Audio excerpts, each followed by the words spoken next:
जय हिंद दोस्तों, good evening. एक बार मुझे ये बता दें कि आवाज़ क्लियर आ रही है क्या?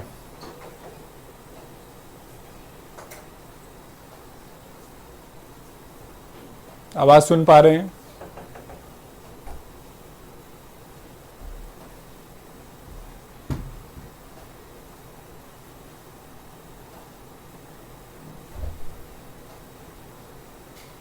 क्लियर है। चले।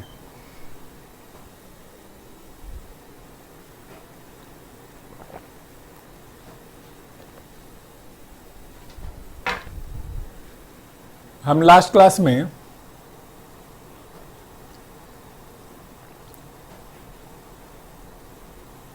कल वाली पॉलिटी क्लास की वीडियो नहीं चल रही, आज रात को ठीक कर देंगे उसको, पता चल गया। और टाइम फिक्स कीजिए।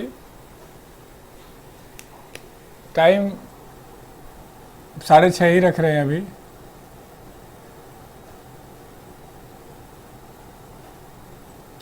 कल ऑफ होगा।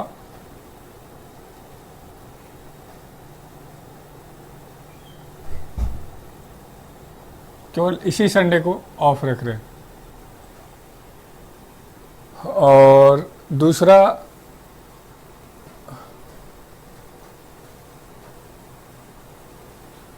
दूसरा, क्या है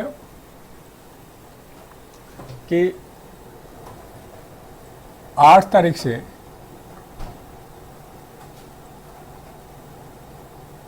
18 जून जो आपकी क्लासेस की टाइमिंग रहेंगी,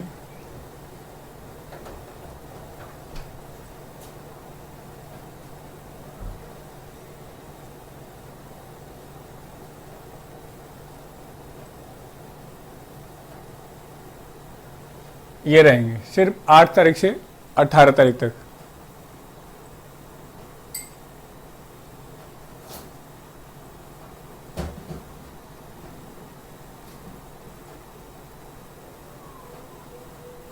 ऐप डाउनलोड करना मैंडेटरी है क्या?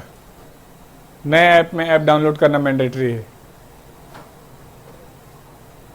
आप में ये वाला टाइमिंग 10 दिन के लिए मुझे आपको देना होगा, क्योंकि कुछ प्रोजेक्ट हैं 7 से 8 के, तो उससे पहले मुझे ये करना होगा। दूसरा पूछ रहे हैं कि 97th अमेंडमेंट करके कोऑपरेटिव कमेटी बनाई गई, तो कोऑपरेटिव कमेटी का कोऑपरेटिव बैंक से कोई संबंध है क्या? तो जवाब है कि नहीं। न्यू ऐप से क्लासेस कब तक चलेंगी? तो न्यू ऐप पे क्लासेस 10 तारीख से चलने लगेंगी। सर इस टाइम दूसरी क्लासेज होती हैं सेम टाइम पर। विंडोज़ के लिए ऐप अवेलेबल नहीं है सर, अभी सिर्फ एंड्रॉयड पे है। धीरे धीरे विंडोज़ पे भी लाएंगे, धीरे धीरे एप्पल पे भी लाएंगे, आईओएस पे भी। थोड़ा सा टाइम दो, अभी कुछ टाइम मैं आपसे मांग रहा हूँ। दूसरा कह रहे हैं 4 से 6 में दूसरी क्लास है। बस मेरे बच्चे 10 दिन की बात है, 10 दिन कोऑपरेट कर लो। मुश्किल से 4 क्लास आपकी छूटेगी, पॉलिटी की होगी तो और इको की होगी तो फिर उसके बाद हम कर लेंगे, क्योंकि रात का मेरा 11 बजे तक का स्लॉट बुक है, दिन में ही ऑप्शन है। ये दिक्कत है।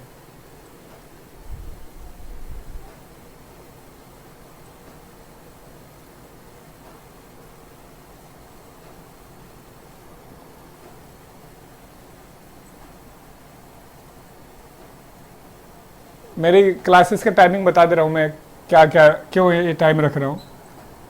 7 से 8 क्लास है मेरी, 9 से 10:30 क्लास है, और 11 से 12 क्लास है, 2:30 से 4 क्लास है, और अब आपसे 4 से 6 मांग रहा हूँ। ये हमने टाइम मांगा है कुछ दिनों के लिए। 10 दिन में ये क्लास ख़त्म हो जाएगी तो फिर हम वापस आ जाएंगे इसी पर।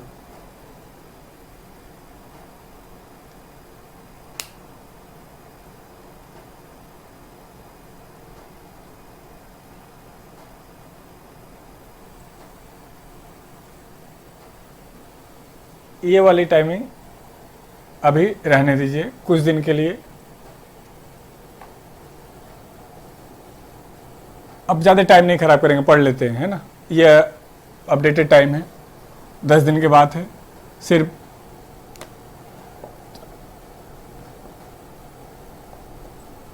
ये रिक्वेस्ट है मेरे बच्चों, मतलब हाथ जोड़ के जो कहते हैं ना रिक्वेस्ट करना, वो वाली। और ये आप मान जाइए, क्योंकि हम अपने कमिटमेंट से पीछे हट रहे हैं।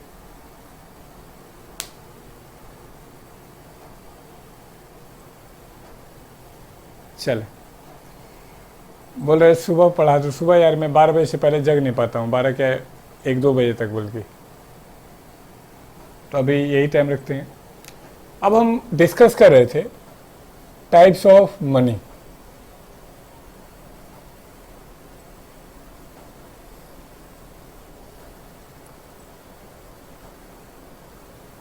टाइप्स ऑफ मनी में एक बचा हुआ था नियर मनी, निकट मुद्रा।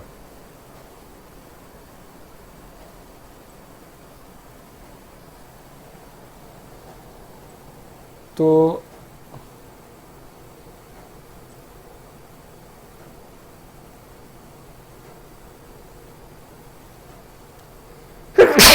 मुद्रास्फीति और मनी फ्लो का क्या संबंध है? मुद्रास्फीति पूरा एक चैप्टर है, वो डिटेल पढ़ाऊंगा आपको।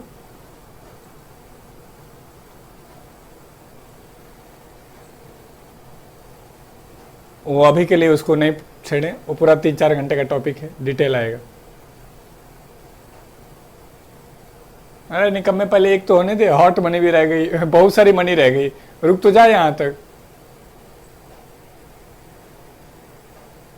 निकट money, money which is easily converted to cash, मुद्रा जो आसानी से नकद में रूपांतरित हो।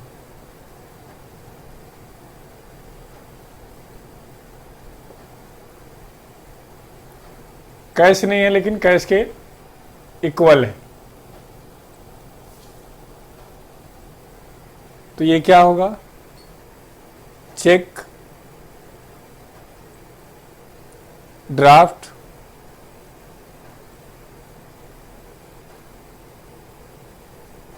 चालान,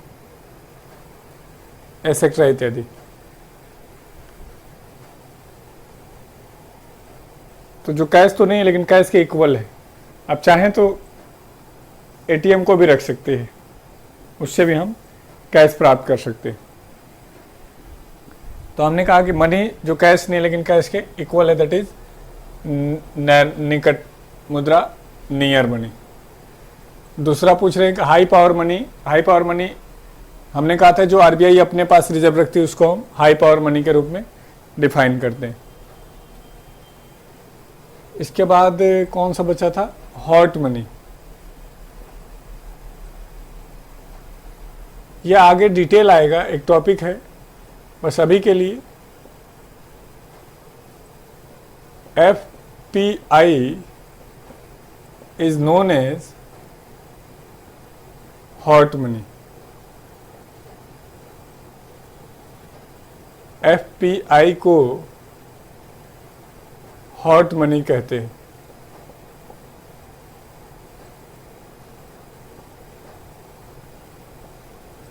FPI is the foreign portfolio investment.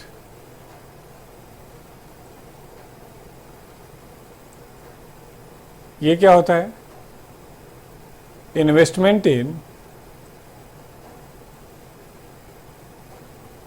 Share market by foreigner countries. विदेशी कंपनियों के द्वारा, विदेशी देशों के द्वारा शेयर मार्केट में किए गए निवेश को हम पोर्टफोलियो इन्वेस्टमेंट कहते हैं।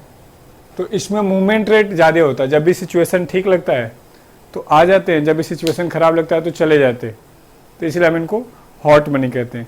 ये हम डिटेल सिखाएंगे बैलेंस ऑफ पेमेंट चैप्टर में, 15-20 मिनट आपको डिटेल। अभी के लिए एफपीआई को हम हॉट मनी कहते हैं। नियर मनी को प्लास्टिक मनी भी कह सकते हैं। प्लास्टिक मनी नियर मनी का एग्जाम्पल हो सकता है। हर वो चीज़ जो कैश में कन्वर्ट कर सकते हैं उसको हम नियर मनी के रूप में लिख सकते हैं। मनी तो नहीं, लेकिन मनी से कम भी नहीं। अगला था notice money.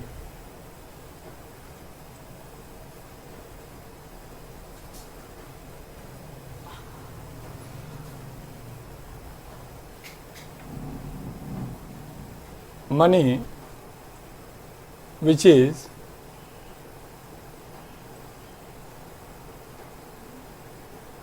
transacted more than 14 days, वह मुद्रा जो 14 दिन से अधिक के लिए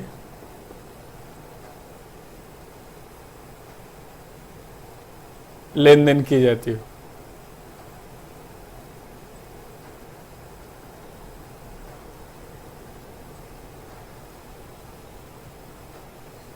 जैसे हमने कहा था कि एक पॉइंट और देख लो, call money.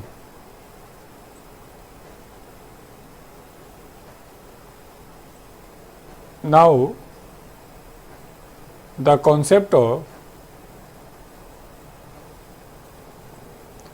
call money is not working in India। वह मनी जो अब इंडिया में काम नहीं करती है। इसी की जगह पर बैंक क्या लेकर के आए हैं? एमएसएफ। हमने कहा था कि बैंक आपस में लेन देन के लिए यूज करते थे। बिलो 14 डेज, 14 दिन से कम के लिए। It was done between banks to bank, या बैंक और बैंकों के बीच का लेन देन था। बैंकों को पैसे की जरूरत होती थी तो बैंक आपस में लेन देन कर लेते थे, यानी इमरजेंसी के लिए इसका यूज करते थे। बाद में फिर सरकार एमएसएफ लेके आ गई, तो अब बैंकों को ये वाला कॉन्सेप्ट की जरूरत नहीं पड़ी। अब बैंक सीधे आरबीआई से ले लेते हैं। जी बिल्कुल सही बात है, एमएसएफ। तो हमने कहा 14 दिन से अधिक का लेन देन किया जाएगा नोटिस मनी, 14 दिन से कम का किया जाएगा कॉल मनी। इसका एक अच्छा एग्जांपल आप देख सकते हैं, repo rate, reverse repo rate नहीं, 14 दिन से ज़्यादा के लिए लेन देन करते हैं। बैंक रेट और कॉल मनी में आप चाहो तो एमएसएफ दे सकते हो, लेकिन कॉल मनी वो है नहीं।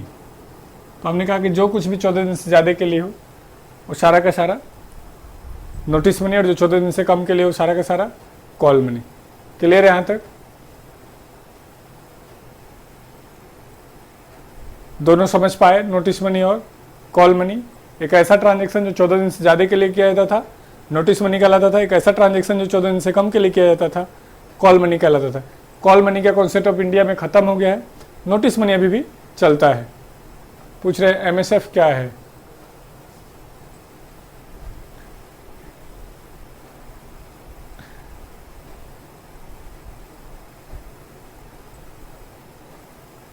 मौर्य जी इतनी गोली मारी जाएगी ना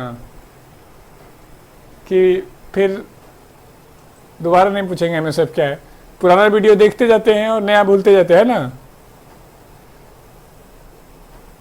एमएसएफ पढ़ाया है मौर्य जी, आप देखें एक बार पुराना वीडियो, डिटेल पढ़ाया है।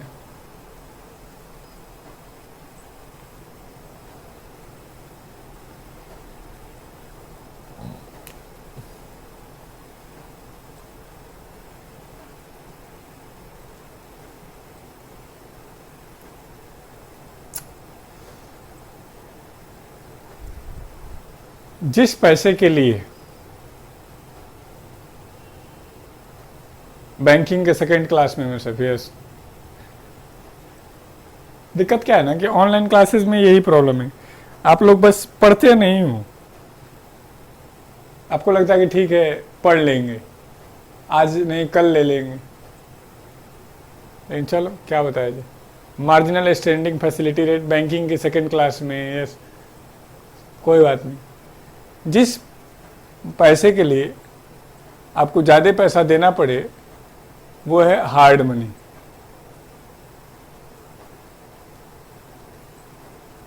जैसे डॉलर, पौंड, यूरो, ये सारे के सारे हार्ड मनी है, मीन्स हाई डिमांडेड मनी। ये भी आगे आएगा कैसे होता है सब, कैसे डिसाइड होता है बैलेंस ऑफ पेमेंट में।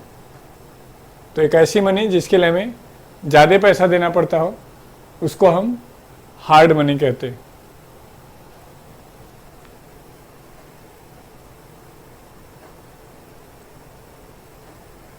सॉफ्ट मनी,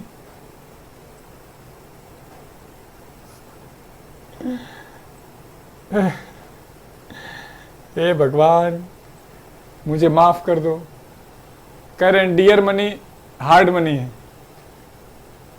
तेरे निकम्मे, डियर मनी हार्ड मनी है। लो डिमांडेड मनी,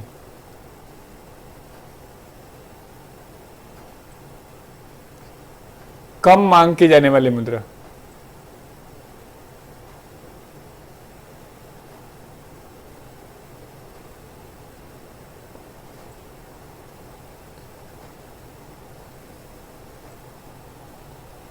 जैसे टका ऑफ बांग्लादेश,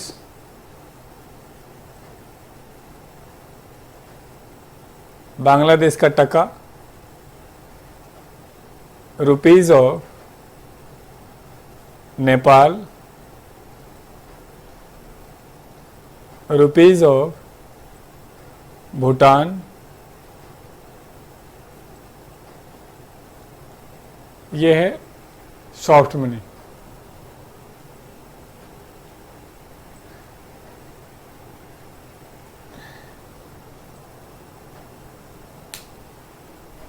मेरी आप सबसे रिक्वेस्ट है, सजेशन है कि पुराने वीडियो को ज़रूर देखा करें, स्पीड बढ़ा के देख लें ताकि मेरी अगली क्लास में आप कंफर्ट फील करें, क्योंकि इकोनॉमिक्स क्या है, टेक्निकल है, जुड़ा हुआ है सारा एक दूसरे से।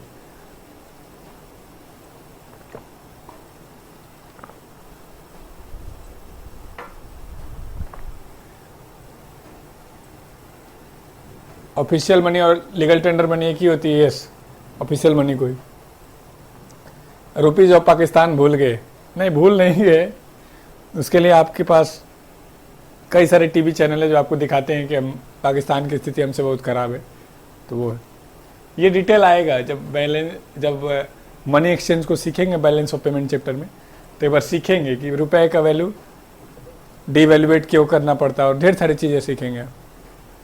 इंडोनेशियन करेंसी भी सॉफ्ट करेंसी होगी, हाँ, भारत की तुलना में सॉफ्ट करेंसी होगी। वाइट मनी बताइए, वाइट मनी, हा हा हा, और ब्लैक मनी।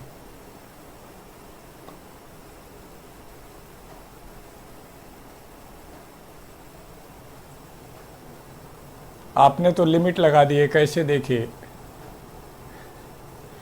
नए वाले ऐप में लिमिट नहीं, नए वाले में देखो जितना देखना। लिमिट 3 बार की है ना निकम में, 3 बार में नहीं समझ में आ रहा है ना, तो पढ़ना छोड़ दो, या मैं पढ़ाना छोड़ दूं।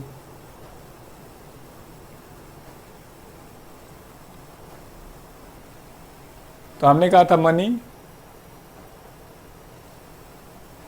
विच इज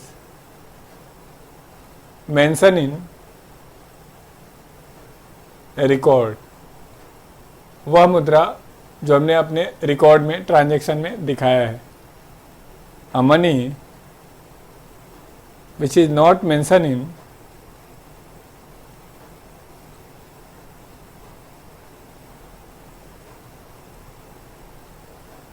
रिकॉर्ड, जो हमने अपने लेन देन में नहीं दिखाया है। न्यू ऐप में स्पीड ऐड करवा दीजिएगा। हाँ, स्पीड भी आएगा, बहुत सारी चीज़ें, क्वालिटी का भी आएगा, धीरे धीरे करेंगे। अभी तो बस कोशिश क्या करें कि एक बार में समझ में आ जाए, मुझसे 2 बार 4 बार पूछ ले। बार बार यदि जीएस का वीडियो देख रहे हैं तो मतलब फिर फायदा क्या है मेरे पढ़ाने का ना। अब मेरे बच्चों, मेरे भाइयों,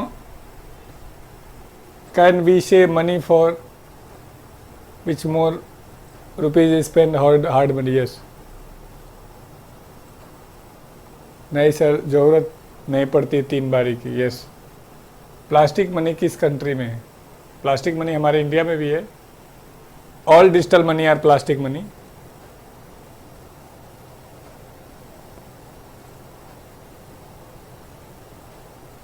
debit card, credit card are example of plastic money.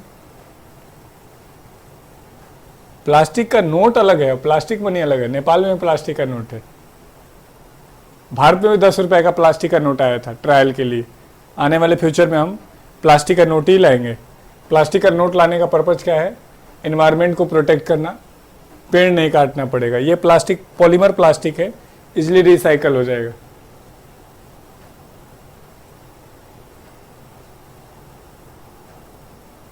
English के लिए चाहिए सर प्लेबैक स्पीड बटन। हाँ, वो सब में देंगे आपको। आप भी एडवर्टाइजमेंट के लिए वीडियो बना दीजिए। मेरे एडवर्टाइजमेंट आप लोग हैं, आप अच्छा करिए। मैंने अभी एक टॉपिक पढ़ाऊंगा आपको, मार्केट। मार्केट क्या कहता है कि 2 तरीके से नाम होगा, या तो काम से या तो एडवर्टीजमेंट से। तो एडवर्टीजमेंट वाले में थोड़ा जल्दी होता है, काम वाले में टाइम लगता है, तो हम दूसरे वाले पे काम करते हैं। सर बॉन्ड लिक्विडिटी मनी में आता है क्या? हाँ, लिक्विडिटी मनी में आएगा।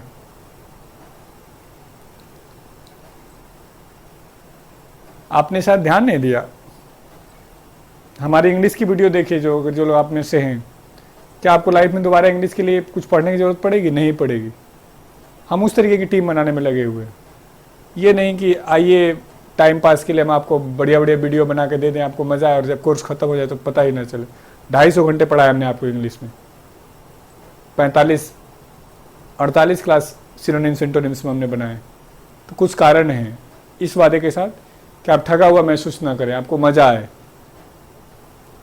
चलें, मनी हो गया, बैंक हो गया, अभी भी बहुत कुछ बचा होगा। हम ये नहीं करें कि इतना ही है बैंक, इतना ही है मनी, लेकिन हमने कोशिश किया है कि 99.99% आपका डाउट क्लियर हो जाए, आपके क्वेश्चन हो जाए। फिर भी मेरे बच्चों, आपको कोई टॉपिक, कोई वर्ड, कोई छूटा रह गया हो तो आप मेरे से पूछ सकते हैं।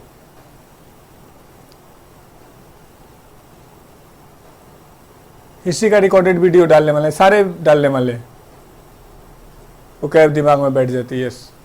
चलिए, अब आते हैं अगला। ऐसे ही मैथ का भी ऐसे ही जोड़ने वाले हैं, 2 बढ़िया टीचर जोड़ने हैं। जस्ट अगले 2-4 दिन में शुरू हो जाएगा। अब मेरे बच्चों, हमने आपको बैंकिंग का क्विज दिया था, बैंकिंग का क्विज दिया था। अब मैं आपसे पूछना चाह रहा हूँ कि उसमें क्वेश्चन नंबर 1 से 10 के बीच में कोई डाउट है? पहले बताओ, 1 से 10 के बीच में क्वेश्चन। टाइट मनी निकम में ब्रजेश, इतनी गोली मारी जाएगी, पढ़ाया नहीं गया है?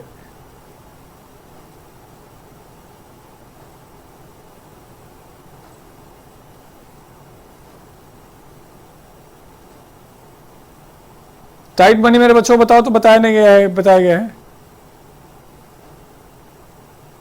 जल्दी बताओ।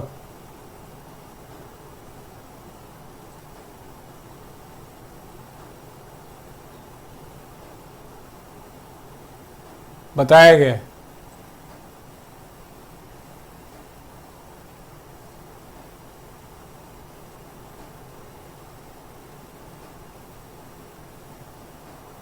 कह रहे आप नेक्स्ट क्लास में रख लो, हम क्वेश्चन देख के आ जाएंगे।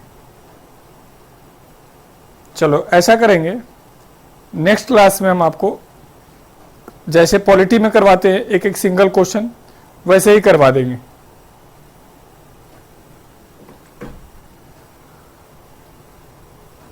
चलो एक अच्छा सा टॉपिक डिस्कस कर लेते हैं।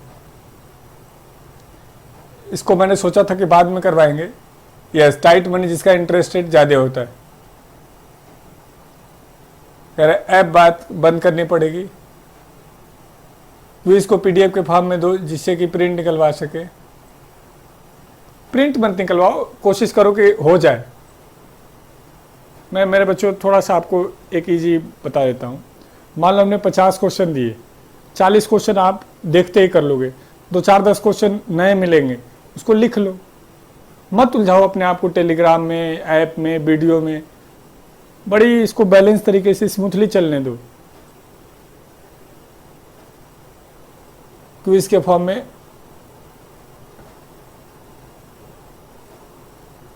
सर क्विज डिजिटल बोर्ड पे करवाओ।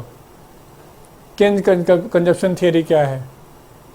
हम जो भी पढ़ रहे हैं केन्स की थियरी ही पढ़ रहे हैं। हम जो कुछ भी पढ़ रहे हैं इकोनॉमिक्स में केन्स का थियरी है, तो केन्स को हटा दो और उसके बाद अपना दिमाग लगाओ। क्लास में करवा देंगे। चलो एक नया चैप्टर शुरू कर लेते हैं। मार्केट, बाजार।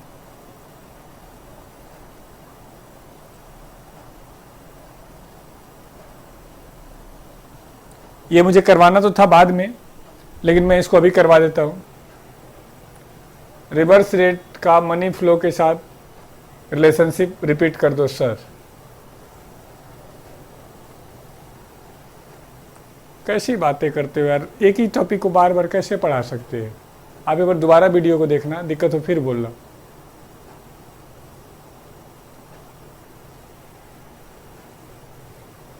कम से कम आधे घंटे पढ़ाए रेपो और रिवर्स रेपो रेट, फिर दोबारा पढ़ें। एक बार पढ़ो, फिर भी दिक्कत हो तो बता देना। साउथ साउथ डिबेट क्या है? इक्वेटर से जो नॉर्थ में है इनको हम डेवलप्ड कंट्री मानते हैं।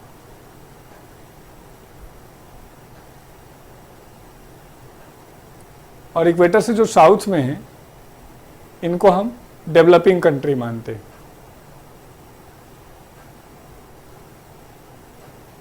तो जब मैं बोलूं नॉर्थ साउथ डिबेट तो क्या है? डेवलप और डेवलपिंग के बीच डिबेट। जब मैं बोलूं नॉर्थ नॉर्थ डिबेट तो क्या मतलब है? डेवलप कंट्री के बीच। साउथ साउथ डिबेट क्या होगा? Debate between developing country.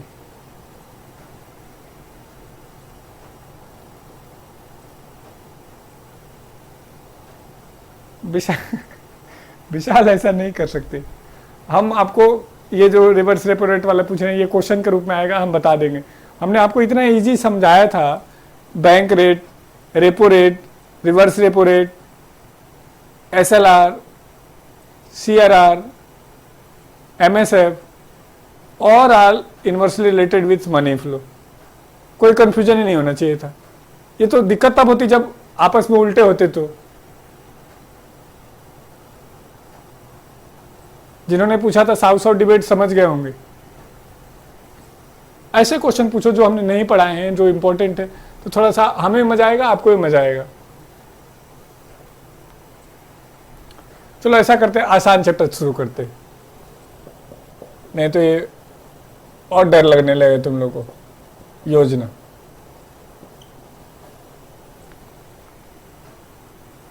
Planning.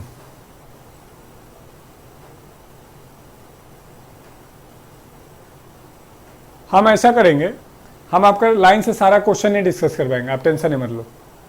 अगली क्लास जो होगी प्रॉपर क्विज की होगी, एक एक क्वेश्चन डिस्कस करेंगे। योजना क्या है? Planning is the matter of concurrent list. योजना संविधान की समवर्ती सूची का मामला है। Matter of concurrent list. Acquire goods industry, ये क्या क्वेश्चन है? संविधान की समवर्ती सूची का मामला है। समवर्ती सूची क्या होता है मेरे बच्चों?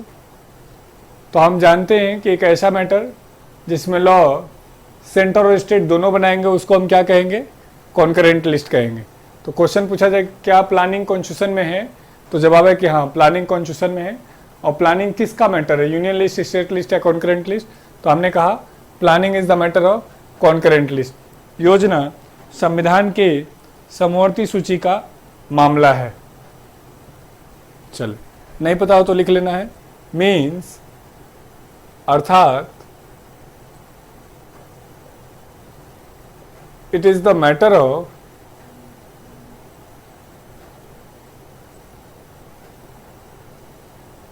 Central government and state government both, या केंद्र सरकार राज्य सरकार दोनों का मामला है। चलो, ये तो वो पहला पॉइंट कि प्लानिंग कॉन्स्टिट्यूशन में है। जवाब है कि हाँ, प्लानिंग कॉन्स्टिट्यूशन में है। दूसरा, तब तक मैं आपसे एक कॉन्सेप्ट भी चाहता हूं, व्हाट इज प्लान? प्लानिंग किसे कहते हैं? मैं मतलब ये जानना चाहता हूं क्या हम प्लानिंग समझते भी हैं या नहीं। तब तक आप लोग प्लानिंग का डिफिनेशन दीजिए। दूसरा, प्लानिंग किस प्रकार की इकोनॉमी में पाई जाती है? तो हमने आपको दो तरीके की इकोनॉमी बताई है। एक बताई थी सोशलिस्ट इकोनॉमी और एक बताई थी कैपिटलिस्ट इकोनॉमी। और हमने कैपिटलिस्ट और सोशलिस्ट इकोनॉमी का एडिशनल नाम भी दिया था। तो हमने कहा था प्लानिंग, सोशलिस्ट इकोनॉमी को हम प्लान्ड इकोनॉमी भी कहते हैं। तो ऐसा कहते हैं planning is the feature of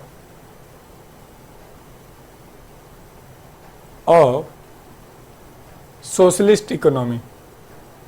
योजना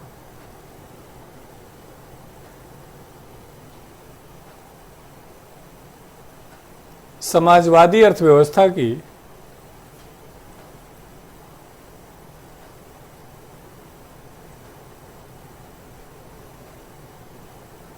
विशेषता है।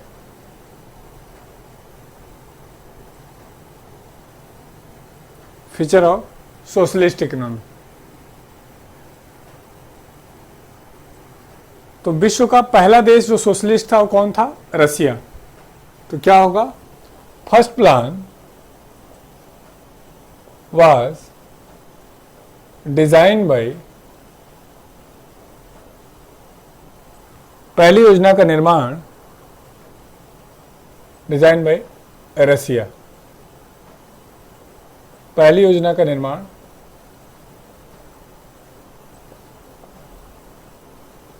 रूस ने किया था।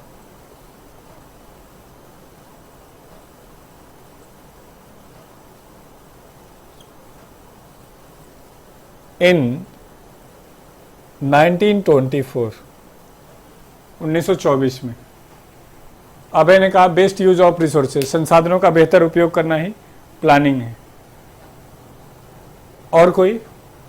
तो यह होगा प्लानिंग का सबसे पहले मॉडल किसने दिया है? रसिया ने। विश्व में सबसे पहला देश जिसने प्लानिंग को बेस बनाया, रसिया। और कोई बताओ प्लानिंग का डेफिनेशन?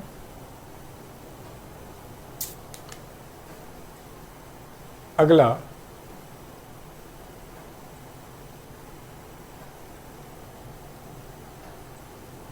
नया वाला ऐप सभी लोग डाउनलोड कर लें। हम जल्दी जल्दी उस पे नए वाले पे क्लासेस शुरू करेंगे। आपने कुछ नहीं करना, नया ऐप को डाउनलोड करना है, नए तरीके से रजिस्टर्ड करना है।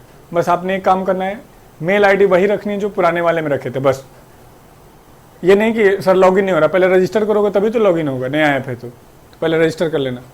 Planning is the way to do anything in systematic matter.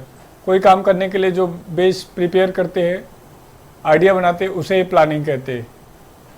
चले, father of Indian planning in India, father of planning या फादर ऑफ इंडियन प्लानिंग, भारतीय योजना के पिता किसने पहली बार भारत में योजना का मॉडल दिया है? That was M Visvesvaraya.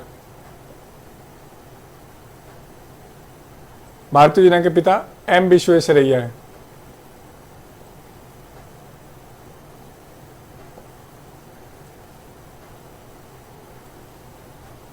कुछ जानते हैं मेरे बच्चों विश्वेश्वरैया जी के बारे में? कुछ आइडिया हो? यदि आप इंजीनियर हैं तो आपको आइडिया होगा। देश के पहले इंजीनियर यही हैं।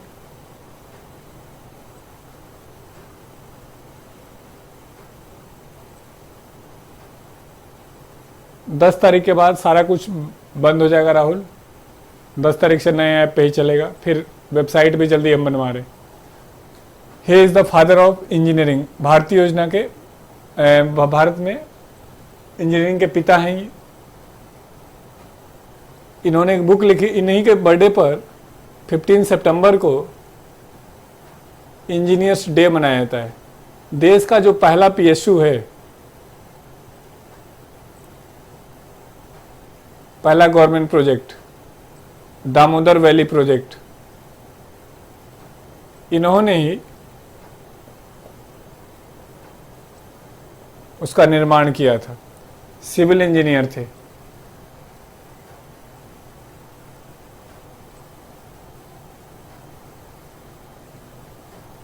वही जो राहुल गांधी नहीं बोल पा रहे थे, विश्वेश्वरैया।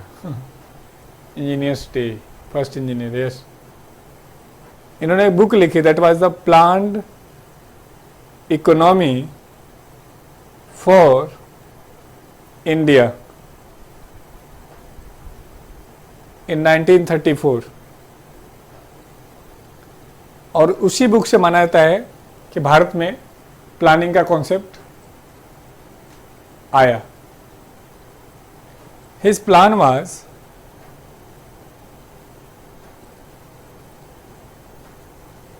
Ten-year model. उनकी योजना 10 वर्षीय योजना थी। अभी राजस्थान पीसीएस से पूछा गया था। इन्होंने कहा था कि जब देश आज़ाद हो जाएगा तो अपने लिए प्लानिंग बना करके डेवलपमेंट करेगा। अब इनकी बात को मान करके 1938 में कांग्रेस ने, ध्यान रखना है, आज़ादी से पहले कांग्रेस एक पार्टी नहीं है, एक विचारधारा है। कांग्रेस पार्टी नहीं, कांग्रेस देश है। जो कुछ भी कांग्रेस कर रही थी तो देश माना जाएगा, क्योंकि कांग्रेस का आइडियोलॉजी क्या था कि आप हमारा साथ दीजिए, हम देश को आज़ाद बनाएंगे। और ऐसी सोच की वजह से बहुत सारे लोगों ने कांग्रेस को ज्वाइन किया कि यदि एक अच्छा देश बनेगा तो हम अपना पूरा जीवन देने के लिए तैयार हैं। तो जब जब आज़ादी से पहले हम कांग्रेस वर्ड यूज करेंगे तो पार्टी के रूप में नहीं। यही कारण है कि जब देश आज़ाद हो गया तो गांधी जी ने कहा था कि पार्टी को समाप्त कर दीजिए, क्योंकि बाद में ये पार्टी के रूप में इसका मिसयूज करेगी। तो नेहरू जी ने कहा कि नहीं, पार्टी के रूप में ये हमारे अंदर राष्ट्रवाद की भावना लेकर के आएगी। और इस तरीके से इसको हमने बनाए रखा। अब आप देख लीजिए पार्टी के रूप में मिसयूज कर रही है, नहीं कर रही है। तो नेशनल प्लानिंग कमेटी, राष्ट्रीय योजना समिति स्थापित की गई इस बात के लिए कि बताने के लिए कि प्लान कैसे बने, क्या स्ट्रक्चर होगा आज़ादी के बाद। राष्ट्रीय योजना समिति,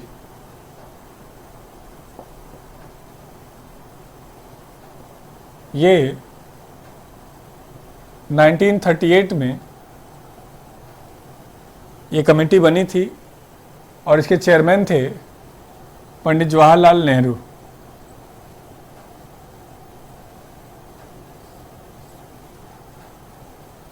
और इस कमेटी को अपना रिपोर्ट देना था। ये कमेटी कुछ कर नहीं पाई, ये कुछ बेहतर रिस्पॉन्स नहीं दे पाई। तो जब आप लाइफ में कुछ नहीं कर पाते हैं तो बहुत सारे लोग आपको सजेशन देने आते हैं। तो जब ये कमेटी भी कुछ नहीं कर पाई तो बहुत सारे लोग आए ये बताने के लिए कि हाँ प्लानिंग कैसे होगा। वही हमारे एग्जाम का क्वेश्चन बनता है। तो यहीं पर हमें सीखना होगा टाइप्स ऑफ प्लान, योजनाओं के प्रकार। योजनाओं के प्रकार, योजनाओं के प्रकार में पहला हम सीख रहे हैं बॉम्बे प्लान, बॉम्बे योजना।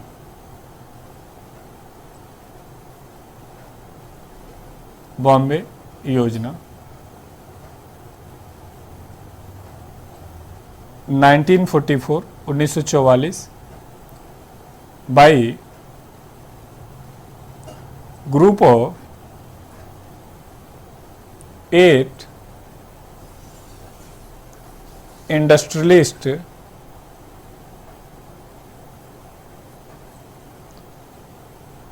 आठ उद्योगपतियों का समूह बाय ग्रुप ऑफ 8 इंडस्ट्रियलिस्ट। 8 उद्योगपतियों के समूह ने ये प्रपोजल दिया था।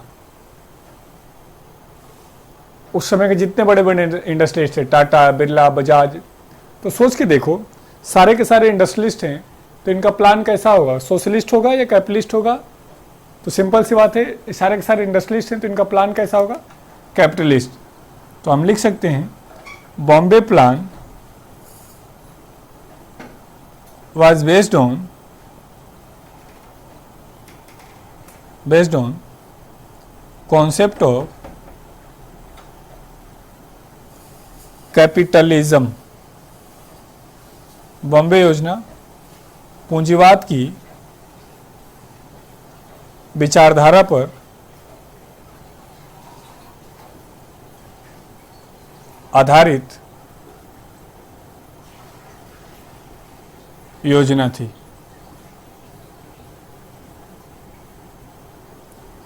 जितने उस समय के बड़े बड़े कैपिटलिस्ट थे सारे के सारे कैसा करेंगे? पूंजीवाद पर आधारित होंगे, कैपिटलिस्ट। अब साथियों कैपिटलिस्ट हम आपको सिखा चुके हैं, तो दो बातें हमारे काम की हुई। बॉम्बे प्लान कब आया? तो बॉम्बे प्लान 1944 में किसने? इंडस्ट्रियलिस्ट ने। और इसे हम किस नाम से नाम जानते हैं?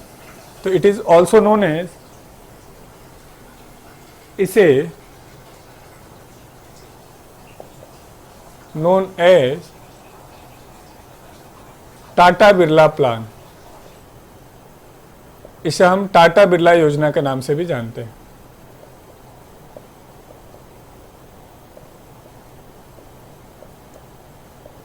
टाटा बिरला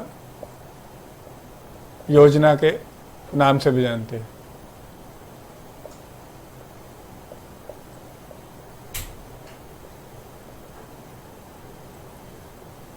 टाटा बिरला योजना के नाम से भी जानते हैं। तो तीन बातें हो गई। बॉम्बे प्लान कब आया? बॉम्बे प्लान कौन लेकर आया? बॉम्बे प्लान किस नाम से जाना जाता है? बॉम्बे प्लान किस पर बेस्ड है? तो ये तो हो गया बॉम्बे प्लान। क्लियर है यहां तक? यदि एक पेपर में देखेंगे तो तीनों चारों क्वेश्चन के रूप में आए कि बॉम्बे प्लान किस विचारधारा पर है, बॉम्बे प्लान कितने लोगों के द्वारा रिप्रेजेंट किया गया, बॉम्बे प्लान को और किस नाम जानते हैं, बॉम्बे प्लान कब आया। तो हमने तीनों बातें आपको बता दी। बॉम्बे प्लान के बाद आ जाइए दूसरा, गांधीयन प्लान,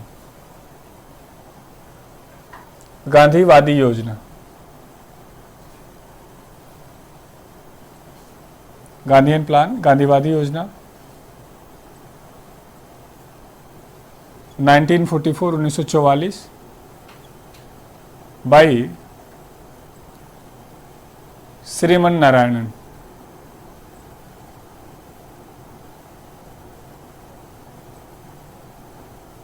श्रीमन नारायणन के द्वारा।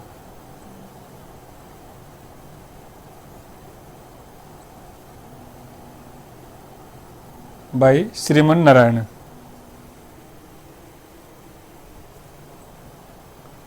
तो तीन तरीके की बातें हो गई। गांधीयन प्लान कब आया, किसने दिया। अब एक क्वेश्चन है आजकल काफी चर्चा में है, quit Chinese product, China product छोड़े। आपको बहुत आश्चर्य होगा, देश का जो मोबाइल का मार्केट है लगभग 98% मार्केट चाइना का है। दो ही कंपनियां हैं जिनके बाकी सारे प्रोडक्ट हैं, ओप्पो, वीवो या जो भी। तो अब आपको मुझे बताना है कि चाइना का प्रोडक्ट पूरे वर्ल्ड में क्यों छाया हुआ है। कोई भी ये नहीं बोलेगा कि खराब है, सस्ता भी है और अच्छा भी है, खराब का तो कोई सवाल ही नहीं। तो आपने बताना है क्यों छाया हुआ है, क्या वजह है बताइए।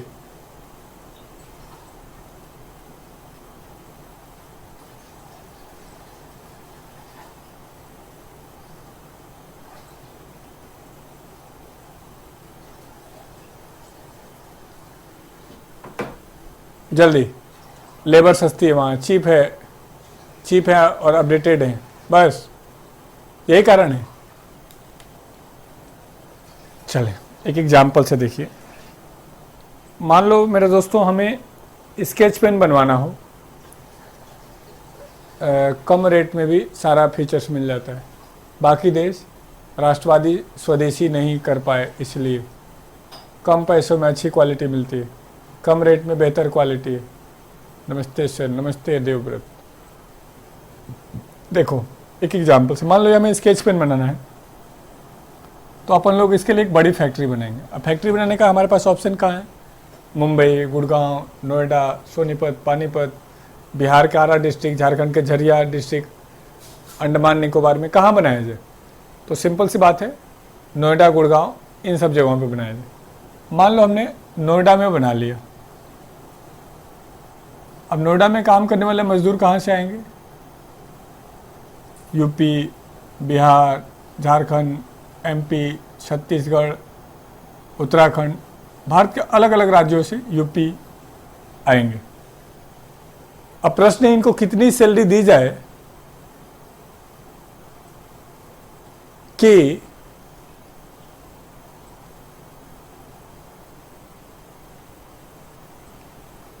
ये जीवित रहें, मालिक नहीं बने, सिर्फ जिंदा रखना है। देखे होगे अभी क्या हुआ, थोड़ा सा दिक्कत है, भागना पड़ा उनको, क्योंकि उतना ही दिया जाता है ताकि वो खा करके जिंदा रहें।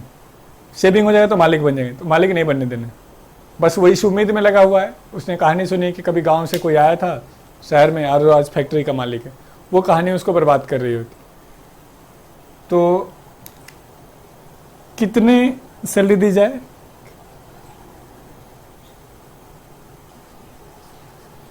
आठ से 10 यही देते हैं, मान लेते हैं 10,000 सैलरी दे रहे, इतना देते भी नहीं लेकिन मान लेते हैं। ओवर टाइम लगा के वो 12-13 हज़ार रुपये बना पाता है।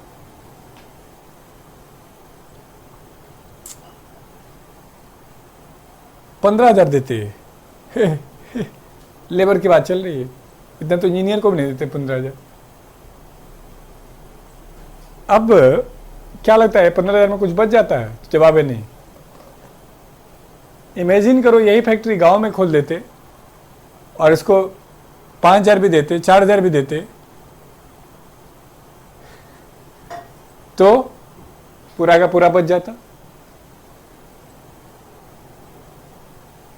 कंपनी का कॉस्ट कम हो जाता, अभी ज़्यादा है शहर में बनाने से। दूसरा, ये वस्तु बन के जाएगी कहाँ? गांव में जाएगी, क्योंकि लगभग 79% आबादी आज भी रूरल एरिया में है, यानी अधिकांश आबादी गांव में है, तो बन के वस्तु वहाँ जाएगी, ट्रांसपोर्टेशन कॉस्ट भी बढ़ेगा। दूसरा, रॉ मटेरियल भी आएगा गांव से शहरों की तरफ, ट्रांसपोर्टेशन और कॉस्ट बढ़ेगा। लेबर कॉस्ट महंगा, ट्रांसपोर्टेशन कॉस्ट महंगा, मार्केटिंग महंगा, टैक्स महंगा, तो वस्तु का प्राइस ज़्यादा।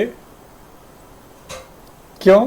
तो कॉस्ट ज़्यादा है, प्रोडक्शन कॉस्ट ज़्यादा तो प्राइस ज़्यादा, प्राइस ज़्यादा तो डिमांड कम, डिमांड कम तो सप्लाई कम, सप्लाई कम तो जॉब कम, जॉब कम तो इनकम कम।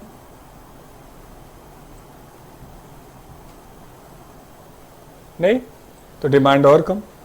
चाइना ने क्या किया, अब इसको स्केच पेन बनाना है तो ये एक जगह नहीं बनेगा,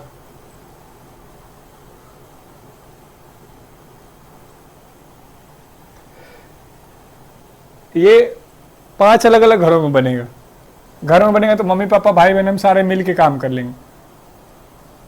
कहीं पे नहीं बन रहा होगा, कहीं इंक बन रहा होगा, कहीं कैप बन रहा होगा, कहीं शेप दे रहे होंगे, कहीं फाइनलाइज कर रहे होंगे। अब थोड़ा थोड़ा भी कमाएंगे हम तो बहुत सारा कमा जाएंगे।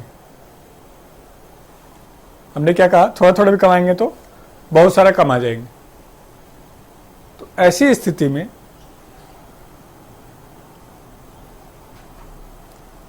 ऑटोमेटिक प्रोडक्शन कॉस्ट कम हो जाएगा। कॉस्ट कम, प्राइस कम, डिमांड ज़्यादा, सप्लाई ज़्यादा, जॉब ज़्यादा, इनकम ज़्यादा। पिछले लगभग 38 सालों में चाइना ने 70 करोड़ आबादी को गरीबी रेखा से बाहर निकाल दिया। गरीबी रेखा से बाहर निकालने के लिए जॉब देना पड़ता है, काम देना पड़ता है, लंबे लंबे भाषण नहीं देने पड़ते। तो वो चाइना ने किया। हमारे वहाँ क्या है, हम जाति, धर्म, पार्टी, केजरीवाल, ये वो इसी में उलझे हुए हैं।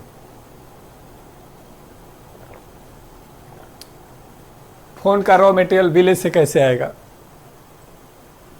अरे मेरे बच्चे, फोन तक मत सोचो ना, सिर्फ फोन ही बनता है। किसी भी कंपनी में सबसे ज़्यादा कॉस्ट लेबर कॉस्ट होता है, और रॉ मटेरियल कॉस्ट लगभग सब जगह सेम ही होता है। लेबर सस्ती मिल गई तो आप वैसे ही आगे निकल गए। आप रिलायंस को सोच के देखो, एक बार इक्विपमेंट लग गया, बाकी खर्चा किस चीज़ में? वर्कर्स में, दैट इज लेबर। अब किसी भी कंपनी का नाम लेके देखो।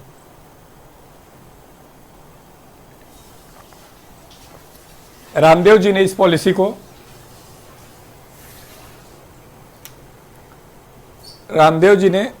इस पॉलिसी को लागू किया है।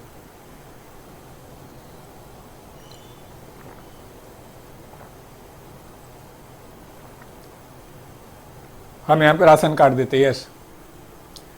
जैसे आपके घर वाले ये कहते हैं ना कि बेटा कोई टेंशन नहीं लेना, हमने आपको इतना कमा के दे दिया है कि आपको जिंदगी कट जाएगी, तो आप काम थोड़ी ना करोगे। देश भी यही करता है। इंडिया में सब जॉब, सरकारी जॉब को ही मानते हैं और सब काम छोटे। क्यों ना माने? हम सरकारी जॉब को ही अच्छा जॉब मानेंगे। हम सरकारी जॉब के साथ बहुत सारा काम करेंगे। यदि हमारी सोसाइटी जिस चीज़ को मानती है उसको नहीं मानते हैं तो कोई फायदा ही नहीं। हमें सोसाइटी के हिसाब से चलना हो। इंडिया में आगे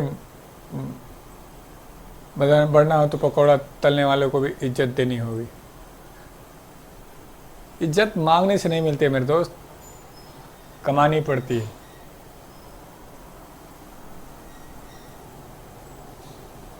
तो ये है चाइना का मॉडल। और ये बेसिकली किसका मॉडल था? ये था गांधी जी ने। गांधी जी ने किस पे काम किया था? स्मॉल इंडस्ट्री पर। तो हमें लिखना है गांधीयन प्लान बेस्ड ऑन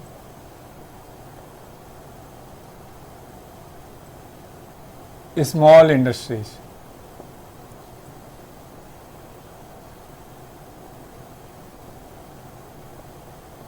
गांधीवादी योजना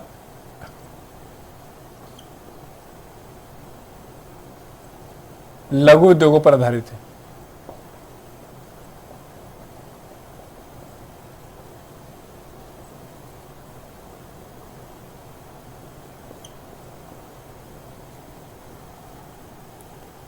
स्मॉल इंडस्ट्री लघु उद्योगों पर आधारित है। सरकारी नौकरी में बस दाल रोटी चलती है। गांधी जी को इंडिया समझ नहीं पाया। पॉलिटी में क्लास 1800 नहीं हो रहा है, हो जाएगा। मैंने बोला है रात को ठीक कर देंगे, एरर आ रहा है, कोई बात नहीं। गांधी जी को नहीं समझ पाया, बिल्कुल सही बात है। गांधी जी अपने आप में एक ग्रेट पर्सनालिटी है। गांधी होना अपने आप में असंभव चीज़ है। यदि हम शायद इस पे काम किए होते तो हम आगे निकल गए होते। जब तक हर घर को, जैसे कि एग्जाम्पल समझो, क्या हम खो रहे हैं और क्या हम पा रहे हैं। चाइना क्या कर रहा है और हम क्या कर रहे हैं, और हम क्या कर सकते हैं। जैसे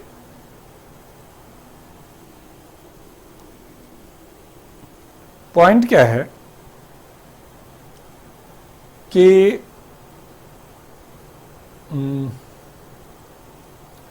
रक्षाबंधन का त्यौहार आ रहा है अगस्त में, तो अपनी आबादी लगभग 135 करोड़ है। 50% मेल मान लेते हैं तो लगभग 70 करोड़, 65 ही मान लेते, 65 करोड़। हर किसी को राखी बंधवानी है। किसी किसी के 2-3 भाई बहनें हैं, किसी की ज़बरदस्ती की बहन है, मुंह बोली बहन भी है। तो मान लेते हैं 70 करोड़ राखी की ज़रूरत है। आपको बहुत आश्चर्य होगा राखी कहाँ से आ रहा है? चाइना से। क्या राखी बनाने के लिए बहुत बड़ी टेक्नोलॉजी चाहिए? तो जवाब है नहीं, ये हम घरों में भी बना सकते हैं। लेकिन यहाँ कहाँ से रहा है? चाइना से। होली हम मनाएंगे, कलर कहाँ से आएगा? चाइना से। योगा हम मनाएंगे, योगा डे, राखी कहाँ, छटाई कहाँ से आएगा? चाइना से। त्यौहार इसलिए मनाए जाते हैं ताकि इकोनॉमी को पुशअप मिले, इकोनॉमी आगे बढ़े, मनी का सर्कुलेशन बढ़े। तो हमने त्यौहार मनाया और फायदा कौन कमाया? चाइना। तो इकोनॉमी को चलाने के लिए बहुत बड़े लेवल, जैसे हम जो टूथपेस्ट यूज कर रहे हैं, क्या हम घरों में नहीं बना सकते? बना सकते। एक गांव जितना टूथपेस्ट यूज करता है, एक परिवार बनाने लगे तब भी पूरा नहीं होगा, दिन रात काम करके भी। लेकिन हमें क्या चाहिए? ब्रांड। हमें क्या चाहिए? क्लोजअप। तो ये सारी जो दिक्कतें हैं, अब टूथपेस्ट में ब्रांड का क्या लॉजिक है? कोई मतलब नहीं। तो जब तक हम इस पर ग्राउंड लेवल पे काम नहीं करेंगे,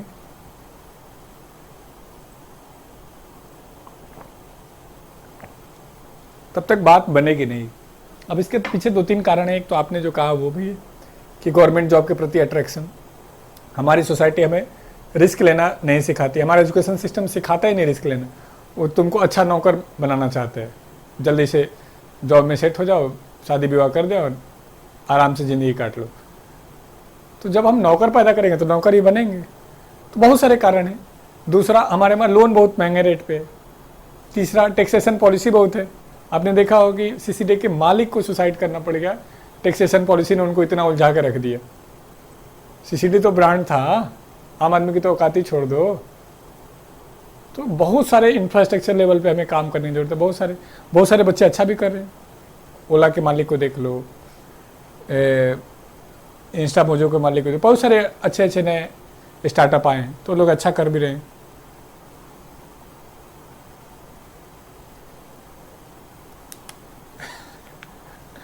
ऐसा विशाल कैसे पॉसिबल है? तो गांधीयन प्लान किस पर काम कर रहा है? Small industry. अब देखो दूसरा पॉइंट, यहीं से कंक्लूजन क्या निकलेगा? स्मॉल इंडस्ट्री की 2 अच्छी बातें हैं। इसमें लेस टेक्नोलॉजी का यूज है, तकनीक का उपयोग कम है। तो तकनीक का उपयोग कम होगा तो मशीन का उपयोग कम होगा, तो जॉब ज़्यादा से ज़्यादा लोगों को मिलेगी। दूसरा, स्मॉल इंडस्ट्री की दूसरी अच्छी बात क्या है? ये लो इन्वेस्टमेंट पे इस्टेब्लिश हो जाता है।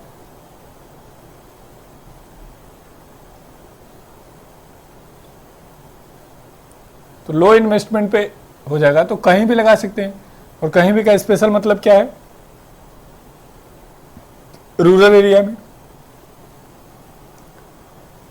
तो यदि आप रूरल एरिया में लगाने में सक्षम हैं तो रूरल एरिया का विकास होगा, ज़्यादा से ज़्यादा लोगों को जॉब मिलेगा। तो गांधीयन प्लान का दूसरा मॉडल क्या है? तो Gandhian plan also based on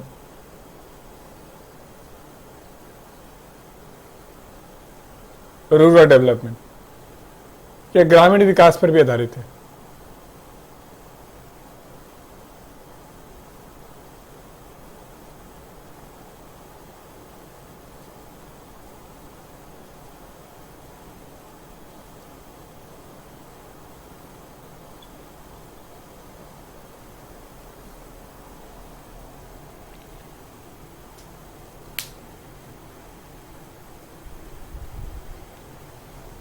new app पे रजिस्टर करने के बाद कोर्स बाई करने का ऑप्शन आ रहा है, जो कि ऑलरेडी बाई है मेरे भाई। उसको हम लोग अनलॉक करेंगे।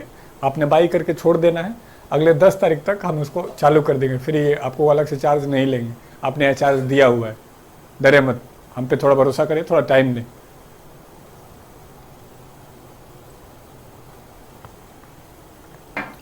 इससे माइग्रेशन भी नहीं होगा, ऐसा बोल रहे हैं। इंडिया में बस मनरेगा ही करते रहते हैं। मनरेगा विश्व का सबसे बड़ा एम्प्लॉयमेंट प्रोग्राम है। जिसने भी दिया था बहुत बड़ा विजन था, और मनरेगा ने काफ़ी हद तक ग्रोथ भी किया है।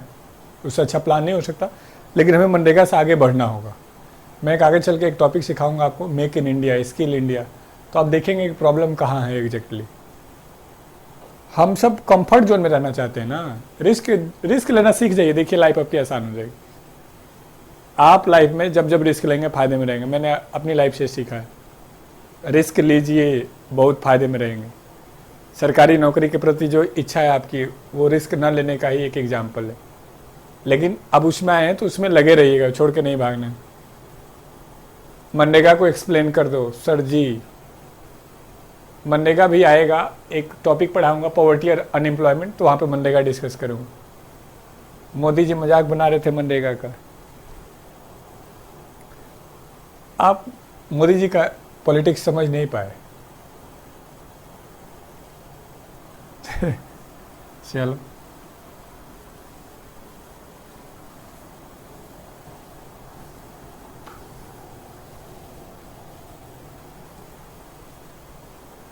आपको एक बात लाइफ में बता रहा हूँ, हालांकि मैं नहीं कर पाता हूँ, लेकिन आपको करना चाहिए।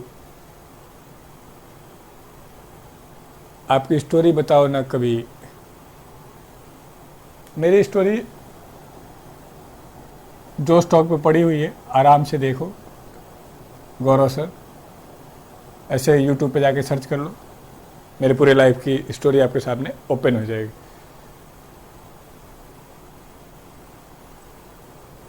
किस नेता को हम अच्छा नेता मानेंगे?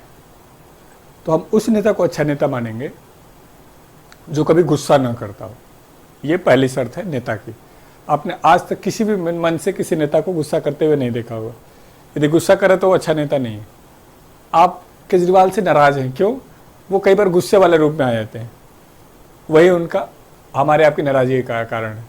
मोदी जी या जितने बड़े नेता हैं, मैं किसी एक नेता का नाम नहीं ले रहा हूँ, आप कभी भी उनका भाषण सुनिएगा, आपको बहुत मजा आएगा। चाहे मायावती जी का, मुलायम का, किसी का भी लगेगा यार इनसे तो ईमानदार, इनसे तो डेडिकेटेड कोई है नहीं।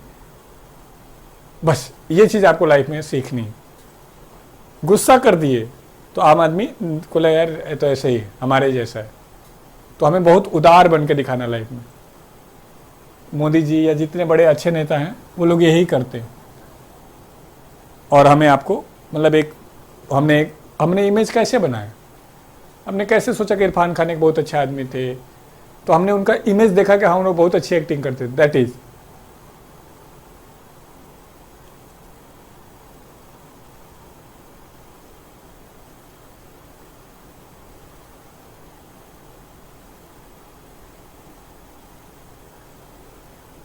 चले। तो गांधी जी ने दो बातें कही, स्मॉल इंडस्ट्री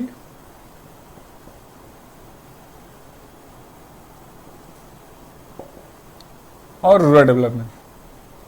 आप लोगों को शायद एक चीज नहीं समझ में आया, थोड़ा ध्यान से समझिएगा। देश के जितने स्कीम चलते हैं वो किस लिए चलते हैं?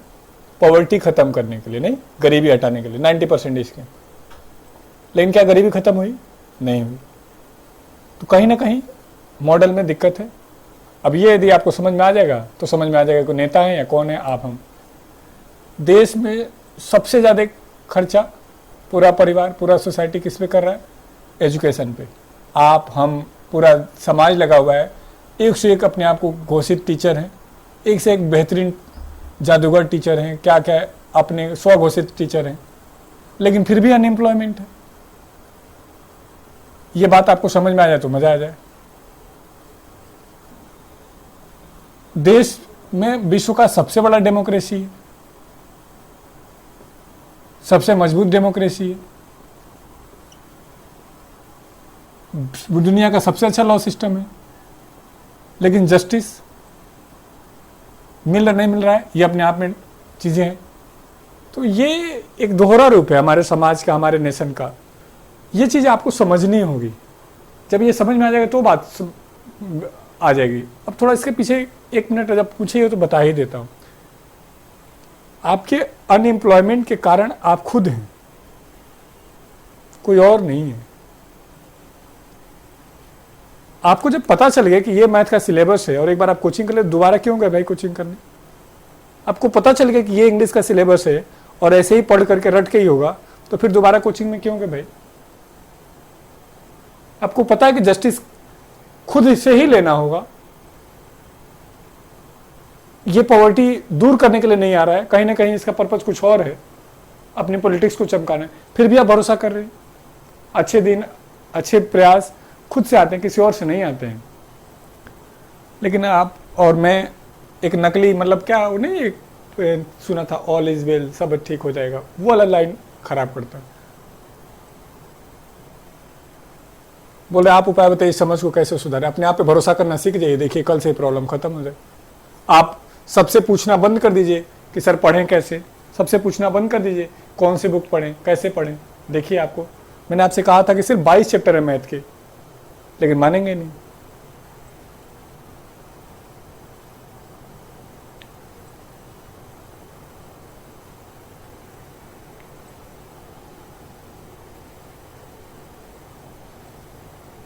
रूरल डेवलपमेंट, तीसरा पॉइंट गांधी जी ने क्या कहा, एक पॉइंट और समझो।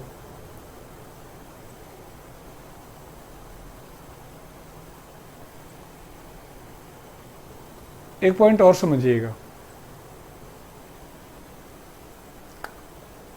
आप में से अधिकांश लोगों ने कहा प्लानिंग का मतलब है टू अचीव आवर गोल, अपने लक्ष्य को प्राप्त करना। और उस लक्ष्य को प्राप्त करने के लिए जो हम ब्लूप्रिंट बनाते हैं उसी को हम प्लानिंग कहते हैं। ऐसा हम सभी मानते हैं कि जो भी हम अपना लक्ष्य बनाते हैं उसको अचीव करने के लिए ब्लूप्रिंट तैयार करते हैं। अब मेरा लक्ष्य है कि अगले 2024 तक मैं देश का राष्ट्रपति बन जाऊं। तो क्या लक्ष्य है? तो जवाब है नहीं, ये पागलपन है। मतलब प्लानिंग का मतलब कुछ भी लक्ष्य नहीं, लक्ष्य अकॉर्डिंग टू एबिलिटी, अपनी योग्यता के अनुसार लक्ष्य डिसाइड करना। यदि मुझे मैथ नहीं आता है तो कोई जरूरत नहीं मुझे अपना टाइम एसएससी में खराब करने की। ये मतलब मैं मुश्किल बात कह रहा हूं। आपको इकोनॉमिक्स नहीं आता है तो बिल्कुल जरूरत नहीं है आपको उस पर टाइम खराब करने का। आपको इंग्लिश नहीं आता तो बिल्कुल जरूरत नहीं है। आपको पहचानना होगा किसमें आप कंफर्ट है। अब एबिलिटी के अनुसार एम रखिए और उसको एम अचीव करने का जब टारगेट होगा तब प्लानिंग है। यानी क्या मतलब है? प्लानिंग अकॉर्डिंग टू रिसोर्सेस, संसाधनों के अनुसार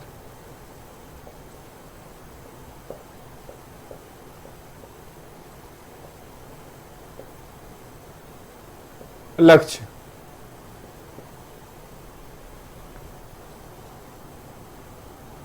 समझ पा रहे हैं? कुछ भी नहीं होगा प्लानिंग अकॉर्डिंग टू रिसोर्स। देश के पास जो संसाधन है उसके हिसाब से बनाइए। हमारे पास लेबर इतनी ज्यादा है तो हम लेबर बेस्ड इकोनॉमी बनाते तो हम शायद बहुत बेहतर होते। हमारे पास रिसोर्सेज बहुत थे, हम उनके बेस्ड बनाते तो बेहतर होता। हम खैर, स्मॉल इंडस्ट्री और रूरल डेवलपमेंट। तीसरा, Gandhian plan also based on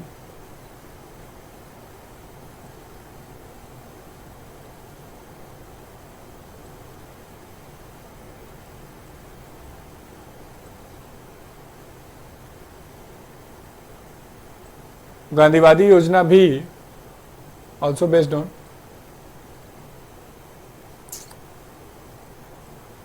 concept of trusteeship, न्यासिता की विचारधारा पर आधारित है।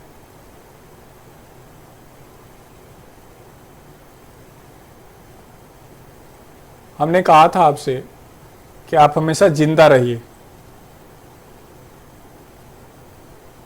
और जिंदा हम कैसे रह सकते हैं? अपने काम को ईमानदारी से करके। जिंदा रहेंगे तो आपको एक एक मिनट की वैल्यू समझ में आएगी। अब प्रश्न है ट्रस्टीशिप क्या होता है, न्यास क्या होता है? तो आप सुनते होंगे स्वामी विवेकानंद एजुकेशनल ट्रस्ट, रामदेव जी ने बनाया भारत स्वाभिमान ट्रस्ट। क्या होता है ट्रस्ट? ट्रस्ट का मतलब होता है ग्रुप, समूह। जैसे सर ये प्लान गांधी जी का था या उनके सेक्रेटरी का? जो भगवान होते हैं वो खुद काम नहीं करते, भगवान के प्रतिनिधि काम करते हैं। लेकिन नहीं सुना था कि बोल ये रहे हैं लेकिन वचन इनके हैं लेकिन शब्द मेरे हैं, वही बात है। तो ये श्रीमन नारायणन ने दिया गांधी प्लान, गांधी जी ने नहीं दिया है। उनके शिष्य थे श्रीमन नारायणन गांधी जी के। अब है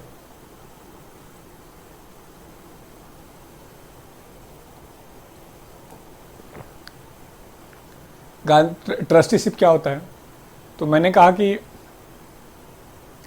मान लो हम 1000 लोग हैं, हम मैंने कहा कि ऐसा करो सभी लोग 100-100 रुपये दो और इस 100 जितना आप दोगे उतना मैं दूंगा। तो आप लोगों ने 100-100 रुपये दिए तो 10,000 रुपये हो गए और 10,000 मैंने दे दिए, तो कितने हो गए?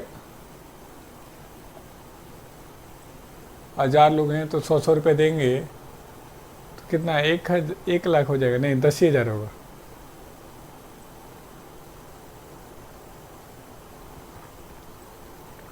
हजार हैं, 100-100 रुपये दे रहे हैं, 100,000, 1 लाख हो गए। और 1 लाख मैंने दे दिया, कितने हो गए? 2 लाख। और मैं इस पैसे को रखूंगा तो मैं क्या कहलाऊंगा? ट्रस्टी।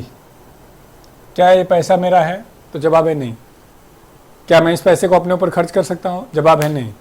हमने वादा किया है एक दूसरे से कि ये पैसा हम उसके ऊपर खर्च करेंगे जो हमारे 1000 बच्चों में किसी के घर से फाइनेंशियल दिक्कत आएगी तो उसको मदद करेंगे। It is the concept of trusteeship, कि मिलजुल करके एक दूसरे के काम आना। क्या मतलब है? गांधी जी कह रहे हैं मालिकों से कि आपके पास जो प्रॉफिट आ रहा है वो आपका अपना नहीं है, आप सिर्फ उस प्रॉफिट के क्या हैं? ट्रस्टी हैं। इसलिए आप उस पैसे को अपने ऊपर नहीं खर्च करेंगे। आप किसके ऊपर खर्च करेंगे? उसके ऊपर जिसके जो आपके साथ जुड़ा हुआ है। जैसे एक कोई कंपनी खुलती है तो उससे बहुत सारे लोगों को जॉब मिलता है, तो ये करें पैसे को लगाते रहिए। ये भी अपने आप में एक बहुत बड़ा इकोनॉमिक्स है। जैसे बुद्ध ने नहीं कहा था, महावीर ने, अपरिग्रह, संग्रहित मत करना, लगाते रहना, वही है। इससे 2 फायदे होंगे। एक तो मालिक अपने ऊपर खर्चा नहीं करेगा तो वर्कर्स को प्रॉपर बांटेगा, तो वर्कर्स खुश रहेंगे, कंपनी आगे बढ़ेगी। दूसरा, मालिक अपने ऊपर नहीं खर्च करेगा तो इन्वेस्टमेंट करेगा, इन्वेस्टमेंट करेगा तो नए नए जॉब जनरेट होंगे, नए नए डेवलपमेंट के चांसेस होंगे। समझ पा रहे हैं दोनों बातें? तो गांधीयन प्लान का मतलब क्या हो गया?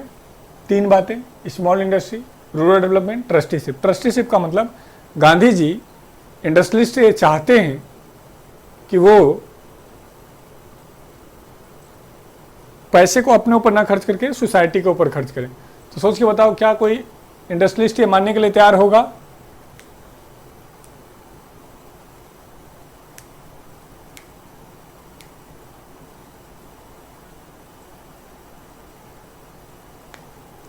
तो जवाब है कि नहीं। लेकिन अपने आप में एक बहुत बड़ा कॉन्सेप्ट है। जैसे आप मुझसे कहें कि सर आप जो कमा रहे हैं वो आपका अपना नहीं है, सोसाइटी क्या है, आप उसके ऊपर खर्च करें, तो ये सुनने में अच्छा लग रहा है लेकिन प्रैक्टिकली पॉसिबल नहीं है। तो आपसे एग्जाम में पूछता है गांधीयन प्लान किस पर बेस्ड है? तीनों बातें सीख गए, trusteeship, rural development, small industry. तो एक तरीके से ध्यान से देखो तो गांधीयन प्लान एग्जैक्टली क्या कहना चाह रहा है, तो ये सोशलिज्म पर बेस्ड है, सबको साथ लेके चलने पर बेस्ड है। लेकिन आपको हम आगे चल के सिखाएंगे, नेहरू स्मॉल इंडस्ट्री को नहीं माने, हैवी इंडस्ट्री के मॉडल को अपनाएं। उनका कहना था कि स्मॉल इंडस्ट्री पे काम करेंगे तो बहुत टाइम लग जाएगा और देश को बहुत ज़्यादा ज़रूरत है विकास की, और उन्होंने हैवी इंडस्ट्री पे काम किया। साथ काश हम वहीं पर हैवी के साथ साथ स्मॉल पे भी काम किए होते तो आज स्थिति अलग होती जो चाइना ने किया।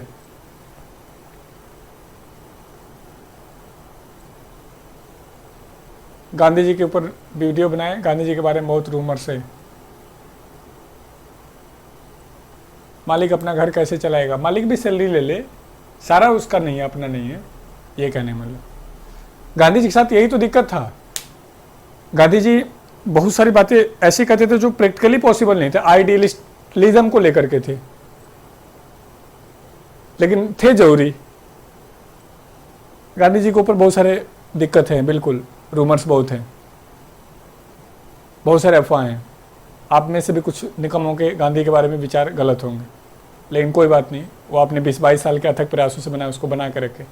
मैं बोलूँगा फिर आप मुझे गाली देना शुरू करेंगे। चले, अगला है न्यू गांधीयन प्लान। गांधी होने के लिए बहुत मुश्किल है। नई गांधीवादी योजना।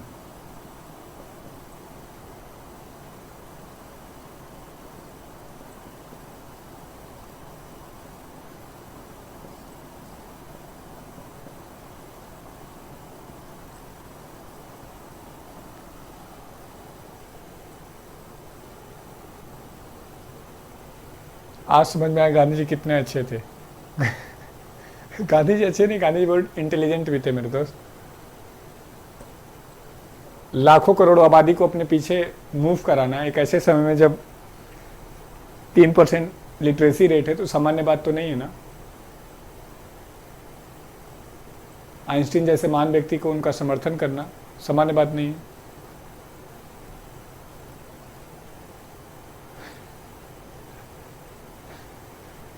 उन गंदे विचारों को दूर करने के लिए यही तो आपका अवतार हुआ है सर।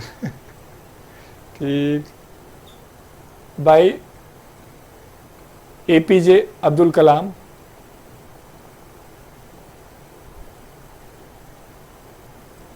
इन 2003 में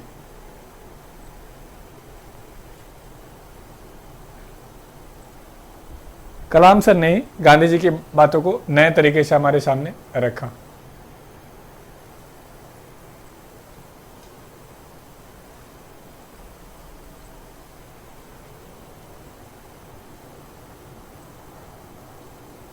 मोदी जी भी तो यही कह रहे हैं, पब्लिक उनके पीछे है। यस, तो मोदी जी अंग्रेजों से नहीं लड़ रहे हैं ना, मोदी जी तो देशद्रोहियों से लड़ रहे हैं।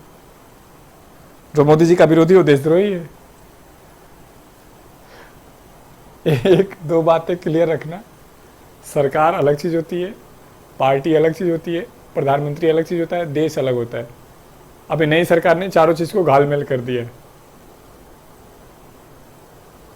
इस चीज को समझना है थोड़ा सा। गुजराती हैं क्या गांधी जी? हाँ, गांधी जी गुजराती।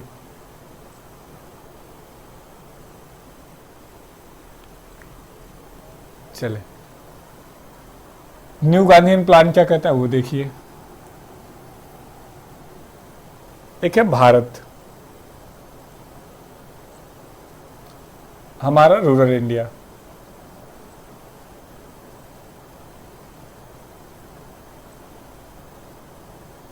ग्रामीण भाग। और एक है इंडिया, अर्बन पार्ट, शहरी क्षेत्र।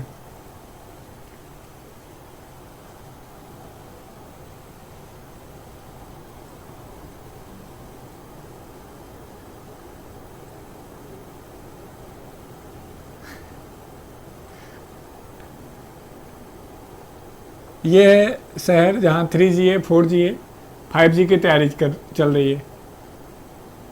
यहाँ पे फ़ोन पे बात करने के लिए भी पेड़ पर चढ़ के बात करना पड़ता है। यहाँ मेट्रो है, बसें हैं, टैक्सी है, ऑटो है, फ्लाईओवर है। यहाँ पर बरसात में गांव आइलैंड की तरीके से बिहेव करने लगता है। यहाँ पर हेल्थ फैसिलिटी है, कॉलेज है, स्कूल है। यहाँ पर सब कुछ अभी एब्सेंट है। तो यहाँ जन्म लेने वाले हर व्यक्ति को क्या लगता है कि मैंने कुछ गलत कर दिया तभी मेरा जन्म हुआ है। तो उस सब गलती को सुधारने के लिए वो क्या करता है, शहर की तरफ आता है। शहर की तरफ आने से दो प्रॉब्लम जनरेट होती है। यहाँ कुछ लिमिटेड सुविधाएं हैं जो कुछ ही लोगों तक हैं, लेकिन इनके आने से इस सुविधा पर दिक्कत आ जाती है। अब देखते थे मेट्रो को पूरा धक्का दे करके दरवाज़ा बंद करके भेजना पड़ता था। दूसरा, सबको यहाँ आ जाएंगे, सब कुछ विकास यहाँ होगा तो यहाँ पीछे रह जाएगा। अभी देखा होगा कि अभी माइग्रेशन से लोग बिहार पहुँचे थे, वो वापस आने लगे, फिर दोबारा जो पहले चले गए थे 2 महीने 3 महीने पहले। तो क्या करें कि ये दिक्कत ना हो? तो सिंपली ढूंढा जाए कि ये लोग क्यों यहाँ से यहाँ जा रहे हैं। तो पता चला जॉब की तलाश में जा रहे हैं, तो हमने क्या कर दिया, मनरेगा दे दिया। पता चला क्यों जा रहे हैं, तो हेल्थ के लिए जा रहे हैं, तो हमने भारत निर्माण कर दिए। क्यों जा रहे हैं, फैसिलिटी के लिए जा रहे हैं, तो हमने आदर्श ग्राम योजना जनरेट कर दी। इन्हें कलाम सर क्या कह रहे हैं कि आप गांव का विकास करिए,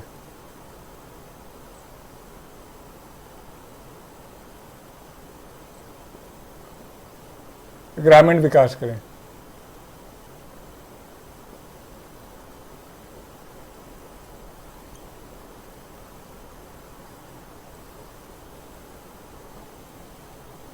क्लियर है? यदि हमने गांव का विकास किया होता तो जो ये मरे लोग, डॉक्यूमेंट में माइग्रेशन में बहुत ज़्यादा लोग मरे हैं, बहुत परेशान, ट्रेन में पानी नहीं, खाना नहीं, मतलब बहुत ही बुरी स्थिति।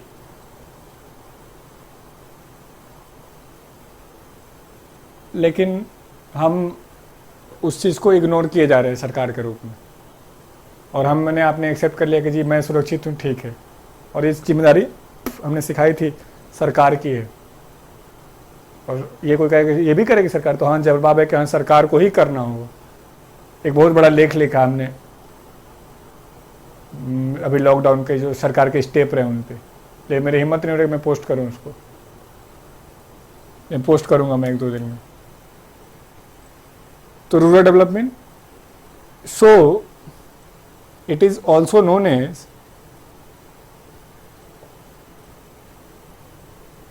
एज पूरा मॉडल, इसे पूरा मॉडल भी कहते हैं।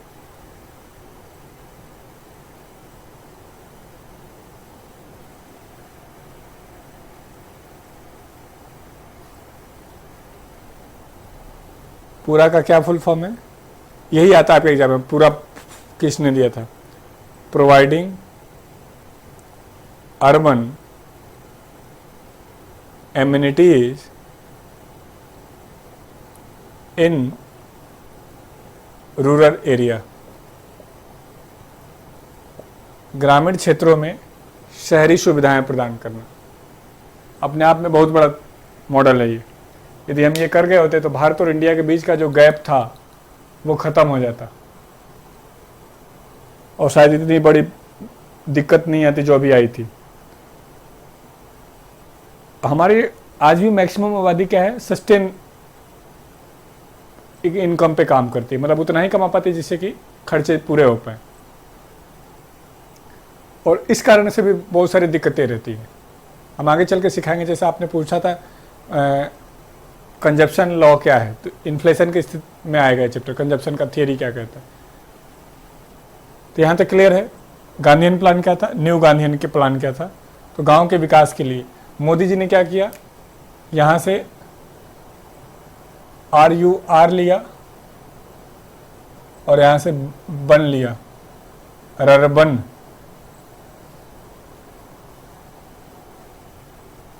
श्याम प्रसाद मुखर्जी रर्बन स्कीम, और rural area with urban facility.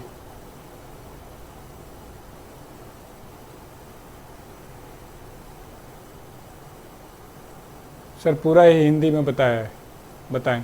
Hindi में बताया है सर। स्टेट में गवर्नेंस शायद जाएगा, FCI ऊपर स्टोर ठीक से कर ले तो बहुत डेवलपमेंट हो जाएगा। चले, तो ये हो गया रर्बन, पूरा, न्यू गांधीयन प्लान।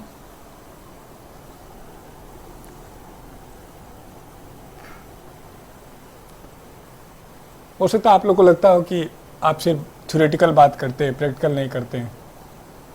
तो मैंने गुरुकुल खोल के दिखा दिया देश को, या मेरे जो भी दोस्त मित्र थे, कि हाँ यदि ढंग से पढ़ाए तो सिलेक्शन हो सकता है। मुझे नहीं पता आप में से कितने लोग गुरुकुल के बारे में जानते हैं, गुरुकुल में रहे हैं, लेकिन डाटा उठा के देख लीजिए, 99.9% वो बच्चे जो मेरे वहाँ 6 महीने 7 महीने रहे, सारे सेलेक्ट हुए कहीं ना कहीं। मैंने उनके अंदर ललक पैदा कर दी, पढ़ना कैसे है, एक मिनट की वैल्यू समझा दी। और मुझे याद है किसी ने कहा था कि कहीं के नहीं रहोगे, छोड़ दो, मतलब बहुत सारी दिक्कतें भी आई थी। और देखो अभी हमने टॉपर भी दिए लास्ट ईयर, इस बार भी 2-3 टॉपर निकालेंगे। तो शर्त ये है कि यदि आप जज्बे से, जुनून से काम करेंगे तो बात होगी। मैं खुद 4 साल तक घर नहीं गया था, तो मैं अपने बच्चे से कह सकता हूँ कि 1 साल घर नहीं जाने दूंगा।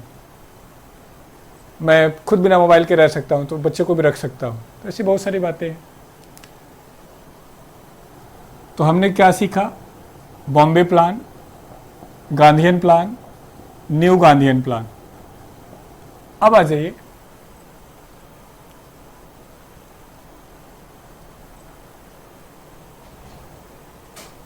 न्यू गांधीयन प्लान किसने दिया था? निकम्मे पागल हो गया। न्यू गांधीयन प्लान किसने दिया था? बताया नहीं, कलाम सर ने दिया है। रर्बन किसने दिया है? रर्बन गांधी ने, मोदी जी का है। आजकल नहीं चल रहा है श्यामा प्रसाद मुखर्जी रर्बन स्कीम, वही है। Rural area with urban facility, जिसको हम सामान्य बोलचाल में स्मार्ट विलेज कह रहे हैं। स्मार्ट विलेज क्या है? एक वो सुविधा जो मुझे सम्मानपूर्वक जीवन जीने के लिए चाहिए, that is rurban scheme.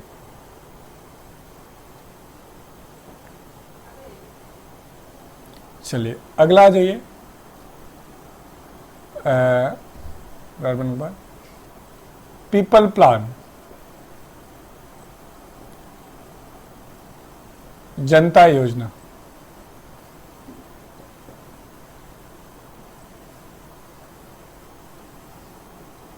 By 1945 by श्रीमन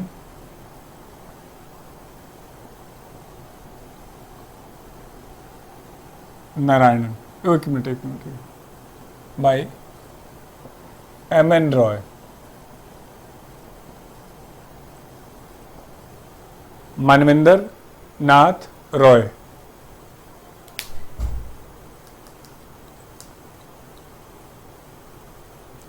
कब से कब तक क्लास है? बस इतनी ही, 8 बजे तक ही है। इसको अगली क्लास में देखेंगे क्योंकि इसमें भी लगेगा आधे घंटे लगभग। अब मेरे बच्चों, हम मिल रहे हैं, कल संडे ऑफ है, इस बार कुछ काम है। मंडे से 8 तारीख से 18 तारीख तक हमारी टाइमिंग होगी 4 से 6। बस 10 दिन आप मेरे साथ ये टाइम दे दें, फिर हम आगे इसको डिस्कस कर लेंगे। M.N.. Roy is the father of communism. तो आज के लिए इतना ही रखते हैं, और नेक्स्ट 1-2 क्लास में हम फिर आपका क्विज करवा देते हैं, क्योंकि आप बोल रहे हैं कि डिजिटल बोर्ड होना चाहिए। तो देखते हैं उसका क्या तरीका हो सकता है। तो चलिए आज के लिए इतना ही रखेंगे। Thank you.